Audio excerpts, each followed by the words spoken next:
여러분 안녕하세요. 지식재산권을 주제로 오늘 여러분들에게 설명을 드릴 신광국제특허법률사무소의 김태우 변리사입니다. 자신의 아이디어 등을 보호하기 위해서는 지식재산권이라는 게 필수적인데, 오늘 지식재산권이 어떤 건지에 대해서 여러분들에게 설명을 드리도록 하겠습니다. 목차는 지식재산권 개요, 상표권의 이해, 디자인권의 이해, 특허권의 이해, 마지막으로 연습문제로 구성을 하였습니다. 지식재산권 개요입니다. 지식재산이란 인간의 창조적 활동 등에 의하여 창출되거나 발견된 지식, 정보, 기술, 감정의 표현이나 물건의 표시 등 무형적인 것으로서 재산적 가치가 실현될 수 있는 것을 말합니다.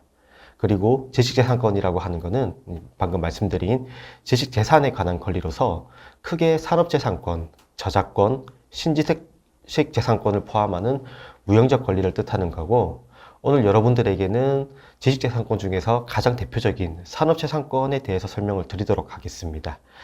지식재산권은 타인과의 분쟁을 사전에 예방을 하고 타인이 자신의 권리를 무단으로 사용하는 것을 방지하기 위해서 법적으로 보호하기 위함의 필요성이 있습니다. 먼저 지식재산권의 종류입니다. 예를 들어서 우리가 창업을 할 때 우리는 자기만의 기술을 바탕으로 창업을 하거나, 아니면 자신이 구축한 브랜드를 바탕으로 창업을 하거나, 아니면 혁신적인 디자인이나 창작물을 바탕으로 해서 창업을 하게 됩니다. 그럼 이 기술, 브랜드, 디자인, 창작물은 내가 낸 아이디어이기 때문에 다른 사람이 카피하도록 내버려 둬서는 안 됩니다. 우린 이거를 법으로도 보호를 하고 있는데요. 기술을 보호하는 법 제도를 특허나 실용신앙권이라고 얘기를 하고, 브랜드, 상표를 보호하는 제도를 상표권이라고 얘기를 합니다. 그리고 디자인을 보호하는 제도는 디자인권이라고 얘기를 하고, 창작물을 보호하는 제도는 저작권이라고 얘기를 합니다.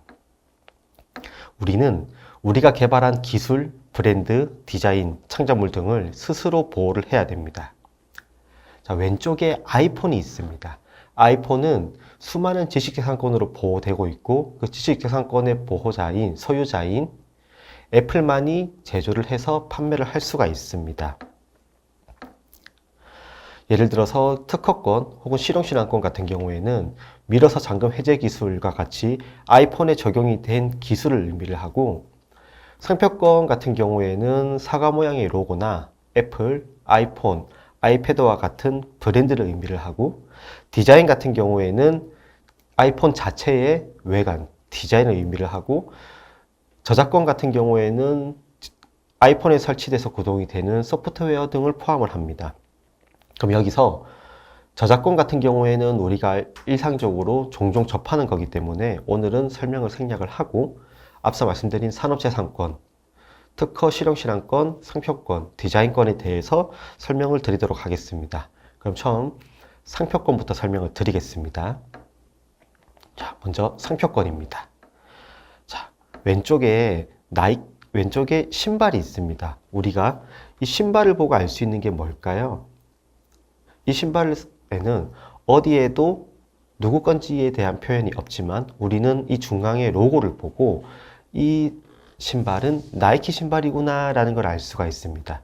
다시 말씀을 드리면 이 신발 어디에도 이 신발은 나이키 겁니다 라는 표현이 없지만 우리는 신발에 표시가 되어 있는 로고를 보고 이 신발이 나이키 신발이구나 라는 걸 알 수가 있습니다. 즉 브랜드, 상표의 첫 번째 기능은 그 상품이 어디 거냐, 누구 거냐를 표시하기 위한 그 출처를 표시하는 데 첫 번째 기능이 있습니다.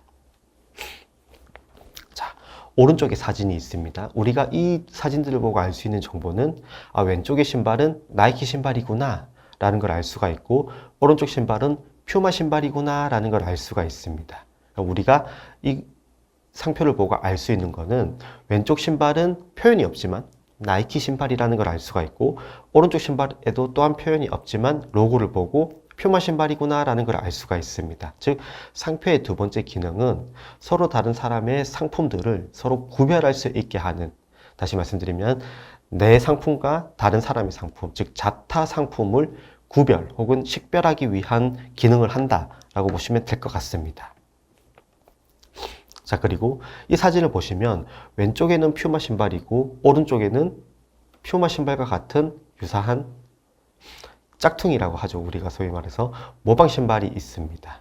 그럼 우리가 이 신발을 보고 알 수 있는 점은 뭐냐면, 오른쪽 신발이 왼쪽 신발에 비해서 가격이 상대적으로 좀 저렴하겠구나. 그리고 오른쪽 신발이 왼쪽 신발에 비해서 품질이나 이런 것들이 조금 떨어지겠구나 라는 걸 알 수가 있습니다. 즉 상표의 세 번째 기능은 그 상품의 품질을 보증하는 기능을 가지고 있습니다.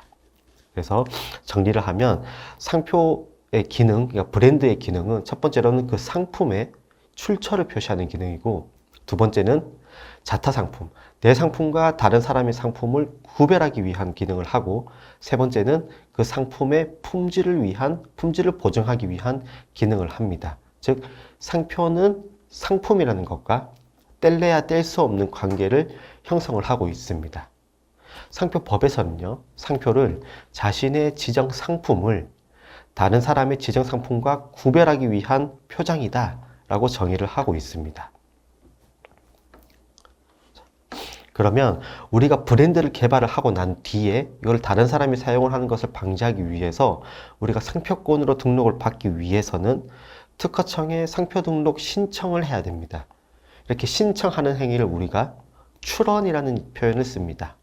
그러면 상표 출원을 하기 위해서는 제일 첫 번째로 우리가 개발한 브랜드가 뭔지에 대한 상표 견본을 첨부를 해야 되고, 두 번째로는 상표는 상품과 뗄래야 뗄 수 없는 관계에 있기 때문에 어디에 사용을 할 건지 그 상품이나 업종을 반드시 적어줘야 됩니다.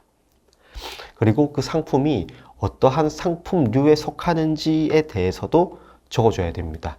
상품류에 대해서는 제가 조금 이따가 설명을 드리겠습니다.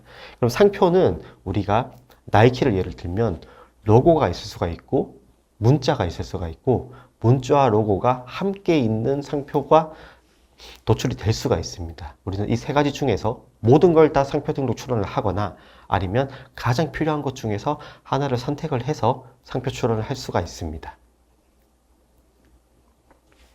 자, 그러면 앞서 말씀드린 상품류에 대해서 설명을 드리겠습니다.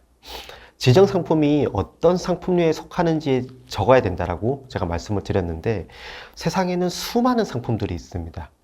이 수많은 상품들을 하나하나 다 지정을 하기가 굉장히 어렵기 때문에 전 세계적으로 통일된 기준인 상품류라는 것을 설정을 하고 있습니다.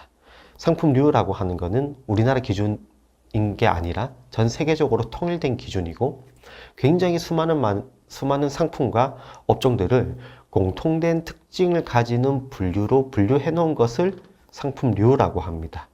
상품류는 크게 1류부터 45류까지 총 45개의 상품류가 있고요.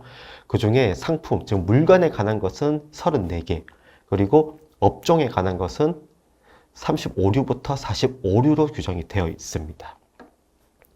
상품류가 다르면 별개의 상표로 출원을 해야 됩니다. 어떤 말씀이냐면, 예를 들어 우리가 페리오라는 브랜드를 개발을 했습니다. 그리고 페리오라는 상표를 우리가 치약과 칫솔에다가 사용을 하고 싶고 거기에다 등록을 받고 싶은데, 상품류를 보니까 치약은 제3류에 지정이 되어 있고 칫솔은 제21류에 지정이 되어 있습니다.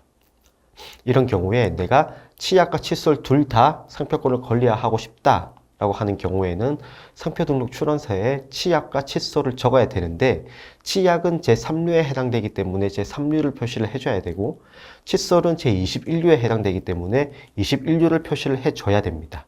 그러면 상품류가 제3류와 제21류 두 개이기 때문에 상표 출원은 두 개를 한 걸로 간주가 됩니다. 그래서 하나의 상표 등록 출원서에 상품류를 두 개 이상을 적을 수는 있지만, 두 개 이상 하나의 상표로 출원을 했다고 하더라도 상품류가 두 개인 경우에는 두 개의 상표로 출원을 한 것으로 보고, 상표 출원료 또한 두 개의 상표 출원료에 출원료를 납부를 해야 됩니다. 여기까지가 상품유에 관한 거고, 그리고 상품유와 별도로 유사군이라는 제도가 있습니다. 유사군이라고 하는 거는 상품유하고는 별도로 우리나라 특허청이, 그러니까 유사군이라고 하는 거는 전 세계 공통된 기준이 아닙니다. 우리나라 특허청이 판단을 했을 때 치약과 칫솔은 서로 다른 상품류에 속하지만 양치를 하는 목적에서 동일한 목적을 가지고 있고, 그렇다라고 한다면 이거는 서로 유사한 걸로 볼 수 있지 않을까라고 해서 상품유하고는 별도로 유사군이라는 것을 설정을 해서 공통된 분류로 묶어 놓습니다. 다시 말씀드리면 상품유라고 하는 거는 전 세계 공통된 기준을 의미를 하는 거고, 유사군이라고 하는 거는 전 세계 공통된 건 아니지만 우리나라 특허청에서 규정하고 있는 분류다라고 보시면 됩니다. 그러면 상품유가 여러 개인 경우에는, 상품유가 서로 다른 경우일 때에는 서로 다른 상표 출원을 해야 되지만, 그리고 서로 다른 상표 출원으로 취급이 되지만, 유사군이 서로 다르다라고 해서 서로 다른 상표 출원으로 취급이 되지는 않습니다. 아시겠죠? 어디까지나 상품유의 개수에 따라서 별개의 상표 출원으로 보고, 상품유의 개수에 따라서 몇 개의 상표 출원이 되는지로 간주가 됩니다. 그러면 우리가 상표 출원을 하게 되면 특허청에서 심사를 거치게 됩니다. 심사를 거쳐가지고 이 상표가 등록이 되는데 문제가 없다 라고 평가가 되는 경우에는 출원 공고라는 행정처분이 이루어지게 되고, 출원 공고가 되고 나면 2개월간 공중심사를 거친 후 이의 신청이 없는 경우에는 등록 결정이 됩니다. 등록 결정이 되고 나면 10년 단위로 상표권을 갱신을 하면서 유지를 할 수가 있습니다. 그런데 심사 과정에서 만일 특허청이 이 상표는 등록이 되어서는 안 된다라고 판단하는 경우에는 우리에게 의견 제출 통지서라는 서류를 주게 되고요. 저희는 이 의견 제출 통지서를 받고 난 뒤에 이 특허청의 의견에 대응해서 저희의 의견서를 작성을 하고 난 뒤에, 만약에 특허청이 저희의 의견이 타당하다라고 인정을 하는 경우에는 다시 출원 공고가 이루어지고 공중심사를 거친 뒤 등록 결정이 이루어지게 됩니다. 그러면 상표가 등록이 어렵다라고 판단되는 경우, 안 된다라고 판단되는 경우에 우리에게 의견 제출 통지서를 준다고 했는데, 그러면 의견 제출 통지서는 언제 주게 될까요? 우리가 브랜드를 개발을 했다고 해서 무조건 등록을 받을 수 있는 게 아닙니다. 법적인 요건을 만족을 해야 되고, 이미 있는 다른 사람의 브랜드와 동일하거나 유사해서는 안 됩니다. 이 부분에 대해서 조금 더 구체적으로 설명을 드리겠습니다. 몇 가지 예시를 들어볼게요. 상표법에서는 식별력이 없는 상표는 등록을 받을 수 없다고 규정을 하고 있습니다. 식별력이 없는 상표라는 게 표현이 굉장히 어려운데, 조금 쉽게 설명을 하면 누구나 사용을 해야 될 상표인 경우에는 한 사람에게 권리를 주지 않습니다. 예를 들어서 보통 명칭으로 된 상표는 등록을 받을 수가 없습니다. 그래서 다시 말씀드리면 지정 상품의 보통 명사는 등록을 받을 수가 없습니다. 예를 들어서 우리가 사과에 대해서 사과나 애플이라는 표장을 나만 사용하겠다라고 하는 경우에는, 나 말고는 다른 사람의 경우에는 다른 사람들이 사과를 사과라고 부르지 못하는 문제가 생기기 때문에 그 상품의 보통 명사에 대해서는 등록이 되지 않습니다. 근데 전 세계적으로 유명한 애플이라는 상표가 있잖아요. 근데 제가 말씀드리는 거는 상표라고 하는 거는 지정 상품과 뗄래야 뗄 수 없는 관계에 있습니다. 그래서 이 단어가 보통 명사에 해당되는지 여부는 그 지정 상품을 평가를 해야 됩니다. 그럼 애플이라는 브랜드는 스마트폰이나 태블릿 PC나 이어폰 등을 판매를 하는데, 여기서 애플이라는 단어가 스마트폰이나 이어폰, 태블릿 PC 등에 대해서 보통 명사가 아니기 때문에 등록이 가능해지는 겁니다. 그 다음에 실무적으로 굉장히 중요한 기술적 표장이라는 게 있습니다. 지정 상품의 산지나 원산지, 품질, 원재료 등을 직접적으로 표시하는 표장은 등록을 받을 수가 없습니다. 예를 들어 나주배라는 상표가 있는데, 나주배라고 하는 상표는 나주에서 생산된 배라는 의미를 가지고 있습니다. 원산지를 뜻하고 있죠. 지정 상품에 대해서. 그러면 만약에 나주배라는 상표를 누구 한 명한테 상표권을 주게 되면 나주라는 지역에서 배농사를 짓는 사람들이 굉장히 많이 있잖아요. 그런데 그 중에 어느 한 명이 상표권을 가지게 되면 다른 배농사 짓는 사람이 나주배 팝니다라는 말을 못하게 됩니다. 그러니까 이런 상표 같은 경우에는 어느 한 명에게 권리를 주질 않습니다. 마찬가지로 사과 주스를 예시를 보면 사과 주스는 사과라는 단어와 주스라는 단어가 결합이 된 건데 주스의 원재료를 뜻하는 겁니다. 그러니까 사과 주스라고 하는 거는 주스가 사과로 만들어졌다라는 그 의미를 하는 거죠. 그러면 이 단어를 어떤 한 사람에게 권리를 주게 되면 그러면 주스를 파는 다른 사람들이 사과 주스 팝니다라는 말을 못하게 되기 때문에 이런 경우에도 다른 사람 어느 한 명에게 권리를 주질 않습니다. 그리고 선출원된 타인의 상표와 동일 유사한 상표로서 그 지정 상품과 동일 유사한 상표는 등록을 받을 수가 없습니다. 예를 들어서 어떤 사람이 나보다 먼저 상표 출원을 했는데 내가 그 사람이 상표하고 똑같거나 비슷하면서 그 사람이 사용하고 있는 상품과 똑같거나 비슷한 상표는 등록을 받을 수가 없습니다.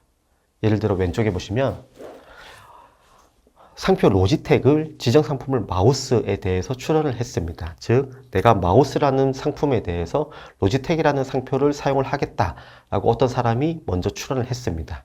그런데 뒤에 제가 지정 상품 마우스에 대해서 로지텍이라는 상표를 출원을 하게 되면 이미 출원되어 있는 나보다 먼저 출원이 되어 있는 다른 사람의 상표와 동일하고 지정 상품이 동일하기 때문에 등록을 받을 수가 없습니다. 즉 상표는 먼저 출원한 사람에게 권리를 주도록 되어 있습니다. 근데 예를 들어서 제가 지정 상품을 마우스가 아니라 키보드로 하고 상표를 로지텍이 아니라 로치텍이라고 출원을 한 경우에는 나보다 먼저 출원된 상표하고 유사한지 그리고 지정 상품이 유사한지 여부에 따라서 등록 여부가 결정이 되게 됩니다. 그러면 상표가 유사한지에 대해서는 어떻게 판단을 하냐? 우리나라 대법원 판례는요.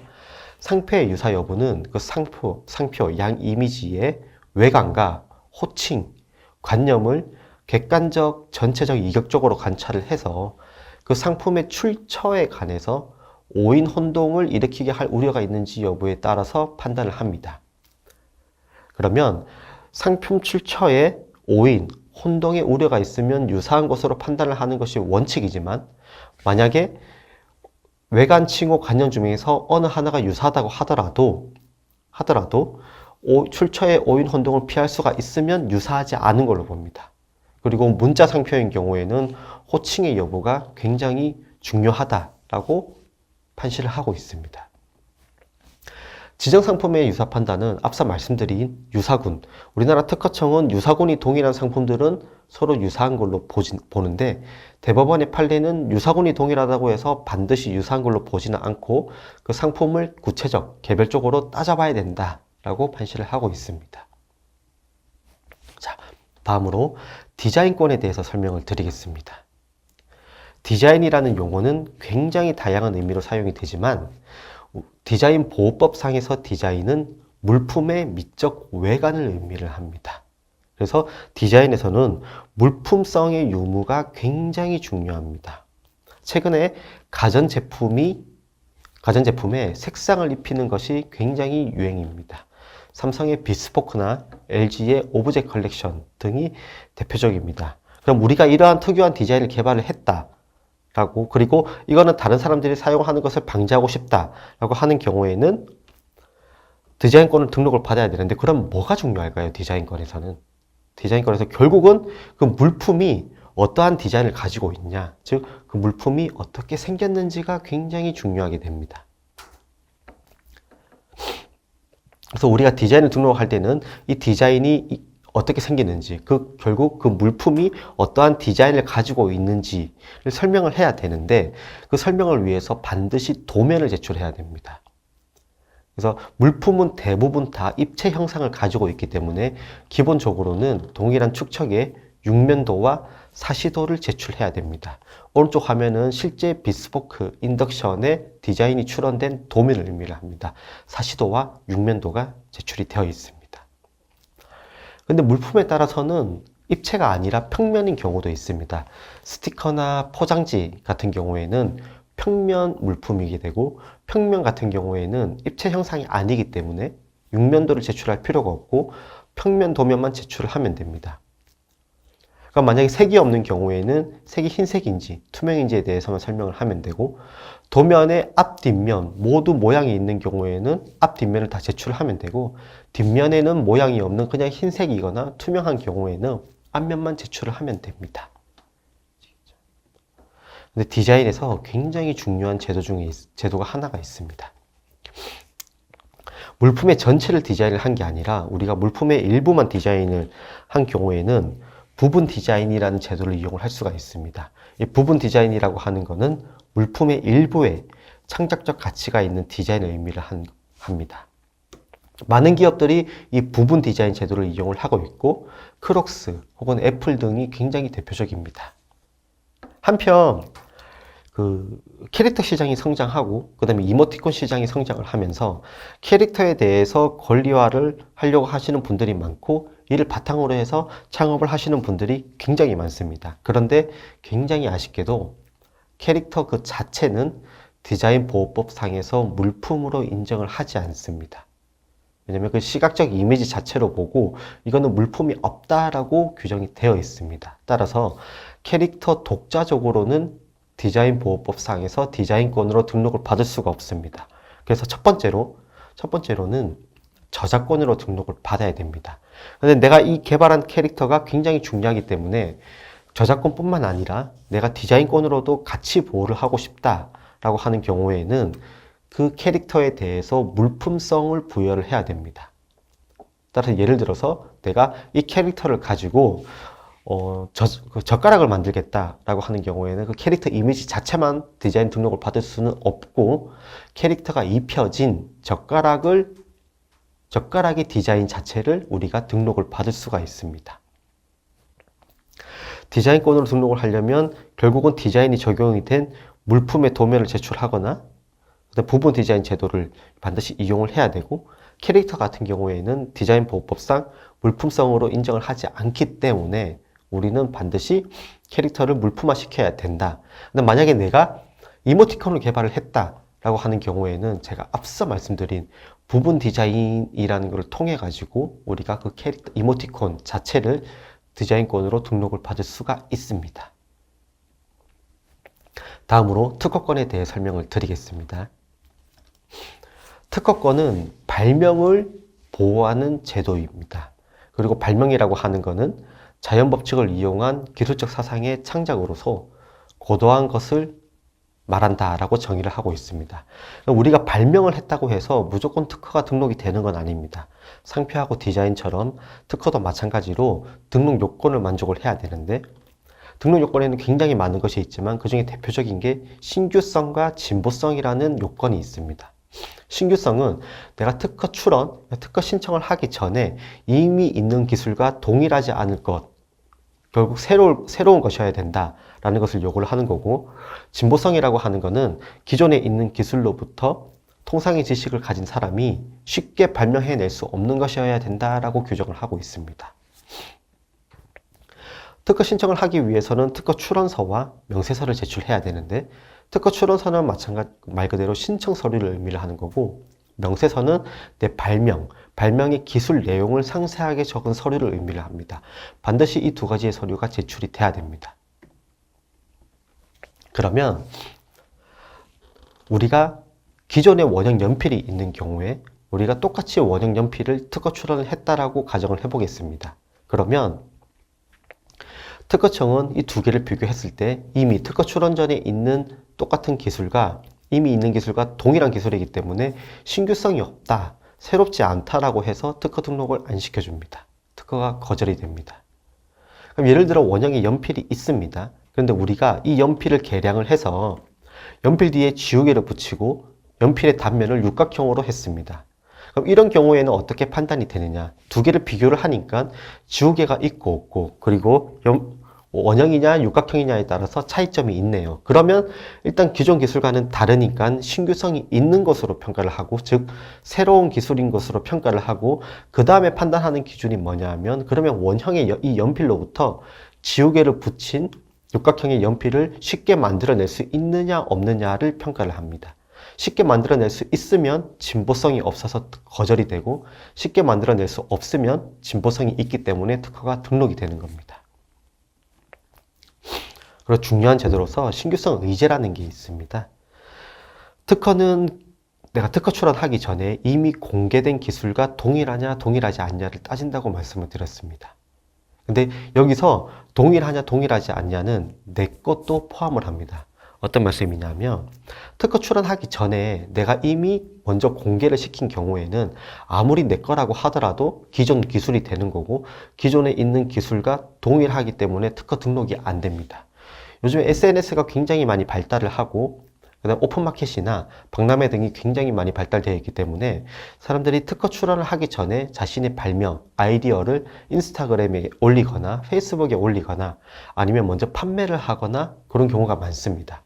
그런 경우에는 내가 특허 출원 전에 인스타그램에 글을 올린 순간 이미 그것은 공개가 된 거고 기존 기술이 됩니다.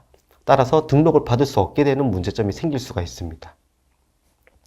근데 이게 굉장히 너무나도 엄격하기 때문에 특허법에서는 신규성 의제라고 해서 예외를 인정을 해주고 있고, 그 예외를 적용하기 위한 규정은 특허 출원 전에 내가 공개를 했을 때 공개된 날로부터 1년 내에 특허 출원을 한 경우에는 이 예외를 인정을 해줍니다. 즉 내가 먼저 공개를 했다고 하더라도 그것 때문에 특허가 거절이 되지는 않습니다. 그럼 공개일로부터 1년 내에 특허 출원을 해야 되기 때문에 공개일을 증명하기 위한 증거 자료를 반드시 제출해야 됩니다. 이 제도는 최근에 SNS가 발달되고 있고 굉장히 문제가 많이 되고 있기 때문에 알고 계시면 좋을 것 같습니다. 그러면 지금까지 제가 설명드린 내용을 바탕으로 해서 한번 연습 문제를 풀이해 보도록 하겠습니다. 자, 첫 번째 문제는 OX 퀴즈입니다. 상표 등록 출원은 지정 상품을 적은 상표 등록 출원서를 특허청장에게 제출하여야 합니다. 그런데 이때 상표 등록 출원서에 적힌 지정 상품이 동일한 유사군에 속하더라도 상품류가 서로 다르면 별개의 상표 출원으로 본다. 에 대한 지문은 정답은 O입니다. 자, 말씀드렸지만 상표 출원을 할 때는 지정 상품을 적어야 되고 지정 상품이 어떤 상품류에 속하는지를 적을 수가 있습니다. 그래서 상품들이 서로 다른 상품류에 속하면 서로 다른 상품류를 적어야 되는데 이때 상품류의 개수에 따라서 상표 출원 수가 정해진다고 말씀드렸습니다.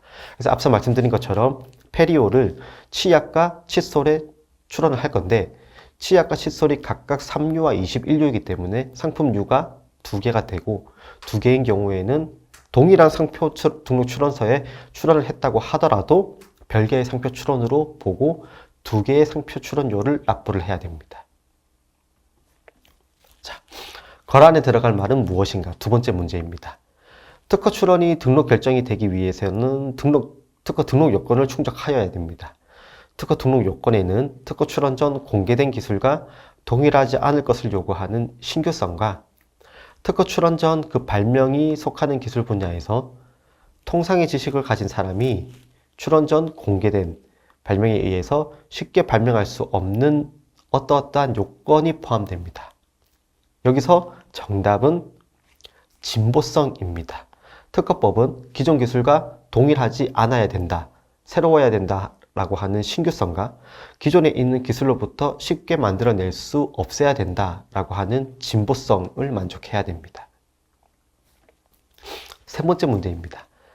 다음 보기 중 틀린 것을 고르시면 됩니다. 여기서 정답은 1번입니다. 물품의 일부에 창작적 가치가 있는 디자인은 부품 디자인이 아니라 부분 디자인이라고 하며 디자인 도면 작성을 할 때에는 보호받고자 하는 부분을 실선, 그리고 그 외의 부분은 점선을 사용을 하여야 됩니다. 그리고 두 번째로 캐릭터는 물품성이 없어서 독자적으로 디자인 등록이 될 수가 없고 상표 등록 출원에서 지정 상품들의 상품류가 동일하다고 해서 반드시 유사한 상품으로 취급되는 게 아닙니다. 그리고 먼저 출원된 다른 사람의 상표와 동일하거나 유사하다고 해서 항상 상표 등록이 되지 않는 것은 아닙니다. 왜냐하면 지정 상품 또한 유사해야 되기 때문입니다. 지정 상품이 전혀 다르다라고 하면 상표가 동일하거나 유사하다고 해도 등록이 될 수 있습니다. 마지막입니다. 다음 상황에 대해서 대처할 수 있는 방법을 설명하시오. 서술형 문제입니다. 김특허는 스마트폰 그립톡에 대한 새로운 아이디어를 발굴한 뒤 자신의 인스타그램에 아이디어의 사진 및 글을 게시하였습니다. 이후 김특허는 이 인스타그램에 게시한 아이디어를 특허 출원을 하고자 합니다. 이때 김특허는 어떠한 절차를 밟아야 될까요?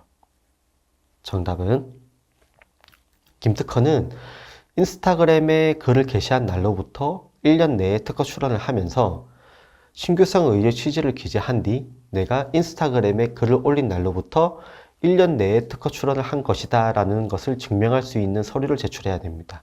즉 게시일이 적혀져 있는 인스타그램 화면을 캡처를 해서 제출을 해야 됩니다. 왜냐하면 자신의 발명이라고 하더라도 특허 출원 전 공개가 된 경우에는 신규성 및 진보성의 인용 대상이 되는 것이 원칙입니다.